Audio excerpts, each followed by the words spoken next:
तुम्हाला माहिती आहे मुख्यमंत्री देवेंद्र फडणवीस यांच्या नावावर नुकताच एक नवा विक्रम झालाय.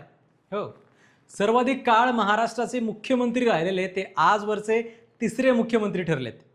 त्यांनी आपल्या कार्यकाळाच्या बाबतीत महाराष्ट्राचे माजी मुख्यमंत्री असणाऱ्या शरद पवारांना आता मागे टाकले आणि त्यांच्या शिरपेचात आणखी एक मानाचा तुरा आता रोवला गेलाय. काय आहे त्यांचा हा रेकॉर्ड, त्यांच्या आधीचे ते दोन मुख्यमंत्री कोण होते ज्यांनी हा रेकॉर्ड केलाय, हे सगळं सांगतोच. पण तुम्ही अनेकदा हे सुद्धा ऐकलं असेल की शरद पवार 4 वेळा महाराष्ट्राचे मुख्यमंत्री झालेत. हे जरी खरं असलं तरी आजवर एकदाही ते आपल्या मुख्यमंत्री पदाचा संपूर्ण 5 वर्षांचा कार्यकाळ पूर्ण करू शकले नाहीयेत.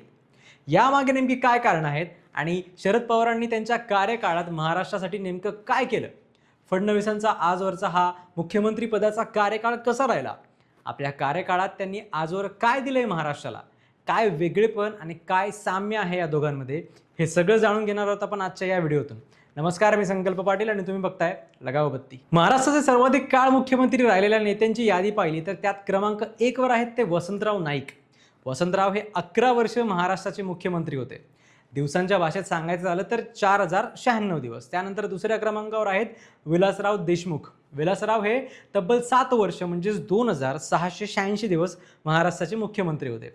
त्यानंतर तिसऱ्या क्रमांकावर आजवर होते ते शरद पवार, जे 2412 दिवस मुख्यमंत्री राहिले. मात्र आता क्रमांक 3चं त्यांचं स्थान घेतले देवेंद्र फडणवीस यांनी. फडणवीसांचा कार्यकाळ 2430 दिवसांचा झालाय आणि आता ते तिसऱ्या क्रमांकावर असणार आहेत, तर शरद पवार हे 4थ्या क्रमांकावर असणार आहेत. देवेंद्र फडणवीस यांचा कार्यकाळ अजून सुरू आहे, त्यामुळे त्यांना आणखी रेकॉर्ड करायला वाव आहे. आणखी 256 दिवसांचा कार्यकाळ त्यांनी पूर्ण केला किंवा 2029ला आगामी विधानसभा निवडणुकीपर्यंत ते मुख्यमंत्री राहिले तर ते विलासराव देशमुखांचा हे रेकॉर्ड मोडून दुसऱ्या स्थानावर येऊ शकणार आहेत. देवेंद्र फडणवीस यांनी शरद पवारांना या बाबतीत आता मागे टाकलंय.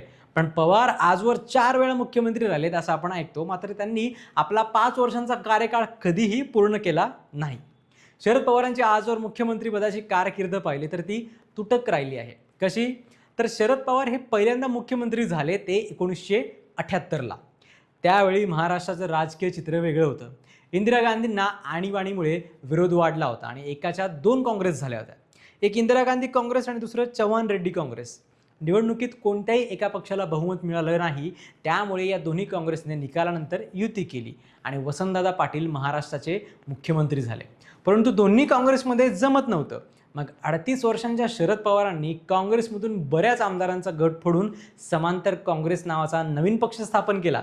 त्याला विरोधक असणाऱ्या जनता पक्षानं पाठिंबा दिला आणि शरद पवार महाराष्ट्राचे मुख्यमंत्री झाले आणि ही होती त्यांची पहिली कारकीर्द. पण केंद्रात 1980ला निवडणूक होऊन इंदिरा गांधींचं पुनरागमन झालं आणि त्यांनी महाराष्ट्रातलं सरकार बरखास्त केलं. त्यामुळे पवार आपला कार्यकाळ पूर्ण करू शकले नाहीत. महाराष्ट्रात काँग्रेस सत्तेत आला आणि पवार त्यानंतर तब्बल 6 वर्षे विरोधी बाकावर होते. नंतर राजीव गांधींच्या उपस्थितीत ते पुन्हा काँग्रेसमध्ये आले. त्यावेळी महाराष्ट्राचे मुख्यमंत्री होते शंकरराव चव्हाण. शंकररावांना त्यांच्या काळात या ना त्या कारणानं बराच विरोध होऊ लागला होता आणि वसंतदादा पाटील आणि शरद पवार हे त्यांचे पक्षांतर्गत विरोधक होते. शेवटी राजीव गांधींनी शंकररावांना केंद्रात मंत्रिपद दिलं आणि शरद पवारांना मुख्यमंत्री केलं आणि पवार दुसऱ्यांदा मुख्यमंत्री झाले. त्यानंतर 1990ला नेहमीप्रमाणे पंचवार्षिक निवडणुका झाल्या आणि त्यामुळे पवार हे आपला दुसरा मुख्यमंत्री पदाचा कार्यकाळ सुद्धा पूर्ण करू शकले नाहीत. महाराष्ट्रातही मग विधानसभेच्या निवडणुका झाल्या, काँग्रेस सत्तेत आलं आणि पुन्हा मुख्यमंत्री झाले ते शरद पवार. ही त्यांची तिसरी मुख्यमंत्री पदाची कारकीर्द होती. नंतर राजीव गांधींची हत्या झाली आणि दिल्लीत समीकरणं बदलली. त्यावेळी पंतप्रधान पदाला शरद पवारांचं नाव चर्चेत होतं, पण काही कारणांनी ते राहिलं. पण शरद पवारांना दिल्लीचे वेध लागले आणि पंतप्रधान PV नरसिंहराव यांच्या मंत्रिमंडळात ते संरक्षण मंत्री झाले. त्यांच्या जागी सुधाकरराव नाईक महाराष्ट्राचे मुख्यमंत्री झाले आणि पवार आपली तिसरी मुख्यमंत्री पदाची कारकीर्द सुद्धा पूर्ण करू शकले नाही. पवार दिल्लीत रमले खरे, पण 1993ला बाबरी मस्जिद प्रकरणानंतर मुंबईत साखळी बॉम्बस्फोट झाले. महाराष्ट्रात संकट आलं. अशावेळी दिल्लीतून पवारांना महाराष्ट्राच्या मुख्यमंत्री पदाची जबाबदारी स्वीकारायला सांगितलं गेलं आणि पवार पुन्हा महाराष्ट्राचे 4थ्यांदा मुख्यमंत्री झाले. नंतर 1995ला विधानसभा निवडणुका आल्या आणि त्यामुळे याही वेळी पवार आपला 5 वर्षांचा कार्यकाळ पूर्ण करू शकले नाही. त्यामुळे 4 वेळा महाराष्ट्राचे मुख्यमंत्री पवार झाले, पण एकदाही संपूर्ण कार्यकाळ ते पूर्ण करू शकले नाहीत. आता येऊयात देवेंद्र फडणवीस यांच्याकडे. देवेंद्र फडणवीस हे 2014ला झालेल्या महाराष्ट्र विधानसभा निवडणुकीत भाजप शिवसेनेची सत्ता आल्यानंतर मुख्यमंत्री झाले. युतीला स्पष्ट बहुमतही होतं, सरकार पडण्याची भीती नव्हती आणि बऱ्याच काळाने या पक्षांनी सत्ता मिळवली होती. देवेंद्र फडणवीसांनी 2014 ते 19 5 वर्षांची आपली कारकीर्द सहज पूर्ण केली. खरं तर तेही एक रेकॉर्ड त्यांच्या नावावर झालं, कारण महाराष्ट्राच्या आजवरच्या इतिहासात 5 वर्षांचा कार्यकाळ पूर्ण करणारे मुख्यमंत्री मोजकेच आहेत. 2019ला विधानसभा निवडणुका झाल्या, युतीला बहुमत मिळालं, पण भाजपला एकट्याला नाही आणि त्यांच्या मित्रपक्षांनी म्हणजे शिवसेनेच्या उद्धव ठाकरेंनी आपलं बार्गेनिंग पॉवर वापरली. महाविकास आघाडीचं सरकार स्थापन करण्याच्या हालचाली सुरू झाल्या, परंतु अजित पवार यांना सोबत घेऊन देवेंद्र फडणवीस यांनी अचानक पहाटे शपथविधी घेतला आणि ते मुख्यमंत्री झाले. मात्र बहुमत सिद्ध करू शकले नाहीत. हा त्यांचा कार्यकाळ 5-6 दिवसांचा होता.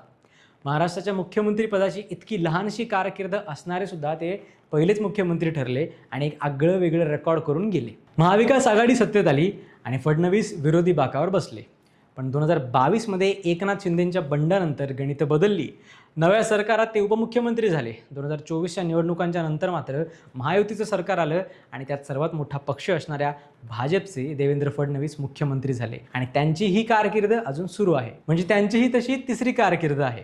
दिवसांची गणितं पाहिली तर शरद पवार हे आजवर 2412 दिवस मुख्यमंत्री होते, तर देवेंद्र फडणवीस हे आजपर्यंत 2430 दिवस मुख्यमंत्री राहिले. आता या दोघांच्या कारकिर्दीत काय काय झालं हे पाहिलं तर शरद पवार मुख्यमंत्री असताना महाराष्ट्रात महिला धोरण, रोजगार हमी योजना, औद्योगिक विकास, शेतीपूरक उद्योगांना प्रोत्साहन, मुंबई पुणे द्रुतगती मार्ग, केलारी भूकंपग्रस्तांचं पुनर्वसन अशी काही महत्त्वाची कामं झाली. तर देवेंद्र फडणवीसांच्या आजवरच्या कारकिर्दीत जलयुक्त शिवार अभियान, समृद्धी महामार्ग, मेट्रो प्रकल्प, मुंबई ट्रान्स हार्बर लिंक आणि कोस्टल रोड डिजिटलायझेशन अशी महत्त्वाची कामं झाली. यासोबतच त्यांनी मेक इन महाराष्ट्र अंतर्गत राज्यात विक्रमी परदेशी गुंतवणूक आणली. तसंच नमो शेतकरी महासन्मान निधी व मागेल त्याला शेततळे याद्वारे कृषी क्षेत्राला मोठा आधार दिला. प्रशासनात पारदर्शकता व कामाला गती देण्यासाठी मुख्यमंत्री वॉर रूम सुरू करत त्यांनी अनेक गतिरोधक दूर केले.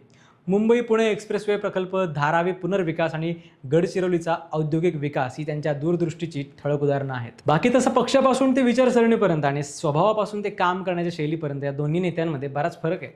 शरद पवार हे बारामतीसारख्या ग्रामीण भागातून येतात, ते मास लीडर आहेत. तर नागपुरातल्या शहरी भागातून येणारे देवेंद्र फडणवीस हे शहरी ते ग्रामीण असा नेतृत्वाचा चेहरा आहेत. पवार हे शांत, मुरब्बी आणि जुनं जाणतं नेतृत्व आहे, तर फडणवीस हे आक्रमक, शिस्तबद्ध, प्रशासकीय कौशल्य असलेले आणि नव्या युगातले राजकारणी आहेत. दोघांमध्ये वेगळेपण जरी बरंच असलं तरी साम्यही आहे हे सुद्धा खरं आहे. एकतर दोघंही वयाच्या तशा कमी काळात मुख्यमंत्री झाले, त्यामुळे त्यांना चांगला स्कूप मिळू शकला. दुसरं म्हणजे बेरजेचं राजकारण. शरद पवारांनी पुलोदचा केलेला प्रयोग असो की फडणवीस यांनी शिंदे आणि अजितदादांना सोबत घेणं असो, वेळेप्रसंगी सत्ता मिळवण्यासाठी राजकीय खेळी खेळणं, धक्कातंत्र वापरणं, विरोधकांशी हात मिळवणी करणं हेही दोघांमधलं एक साम्य म्हणावं लागेल, नाही का? बाकी तुम्हाला देवेंद्र फडणवीस यांच्या कार्यकाळाच्या बाबतीत तिसऱ्या क्रमांकावर पोहोचण्याच्या या रेकॉर्डबाबत काय वाटतं ते कमेंट्समध्ये नक्की सांगा आणि पाहत राहा अलगावबत्ती.